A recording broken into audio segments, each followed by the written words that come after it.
اوعى تاكل بيض لان ممكن يصيبك بتسمم غذائي خطير. في إيه يا دكتور؟ ما انت من اكبر المدافعين عن البيض في مصر يعني، ده انت مهتم جدا بالموضوع ده وبتدافع عنه دفاع مستميت.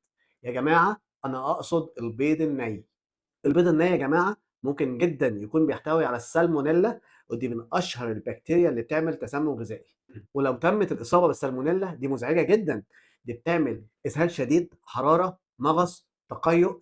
الله، مغص حاد في البطن، في ايه يا جماعه؟ ده انا محتاج مستشفى دلوقتي. واكيد الاعراض دي بتقل فعلا بعدها بايام بسيطه قوي، والموضوع بيقل كاعراض. بس اكتر ناس بيصابوا هم الاطفال اقل من 5 سنين، وبيبقوا تعبانين فعلا وبيعانوا، وكمان كبار السن فوق ال 65. عشان بقى يا جماعه نبعد تماما عن احتمالات الاصابه بالسالمونيلا دي، نعمل ايه مبدئيا كده وانت بتشتري البيض؟ اشتري البيض اللي هو شكله العام يبدو كلين زي الفل كده، بيلمع ونضيف. بلاش بقى البيض اللي عليه شويه قاذورات كده وحاجات، وساعات يقول لك اصل ده طازه يا استاذ وبتاع. فكك، لانك مش هتاخده تغسله في البيت، خده من عنده نضيف. اسمع الكلام.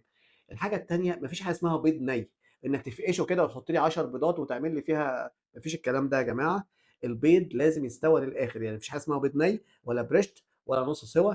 مفيش الكلام الفارغ ده خالص. سوى البيض لازم يكون مظبوط للاخر، البيض يستوى. ما حدش يقول لي اصل انا بحبه مش عارف ايه وبحبه ايه، مفيش حاجه اسمها كده.